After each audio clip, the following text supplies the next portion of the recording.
Prosesi pengukuhan anggota Paskibraka yang akan bertugas pada peringatan HUT ke-80 Proklamasi Kemerdekaan Republik Indonesia di Lapangan Merdeka Ambon diawali dengan pembacaan Ikrar Putra Indonesia. Kepala Badan Kesbangpol Maluku Daniel Indey selaku pembina Paskibraka Maluku membacakan Ikrar Putra Indonesia diikuti ke-54 anggota Paskibraka. Gubernur Maluku Hendrik Lewerisa mengukuhkan ke-54 anggota Paskibraka yang akan bertugas pada upacara peringatan Hari Ulang Tahun ke-80 Kemerdekaan Republik Indonesia. Pengukuhan ditandai dengan pemasangan kendit dan lencana merah putih Garuda di dada kiri anggota Paskibraka.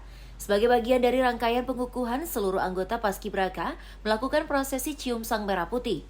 Prosesi cium sang merah putih melambangkan kesiapan dan komitmen mereka untuk mengabdi serta berbakti kepada bangsa dan negara dengan segenap jiwa dan raga, terutama dalam mengemban tugas sebagai pasukan pengibar bendera pusaka pada peringatan Hari Ulang Tahun ke-80 Kemerdekaan Republik Indonesia yang akan dipusatkan di Lapangan Merdeka Ambon. Tim Liputan melaporkan.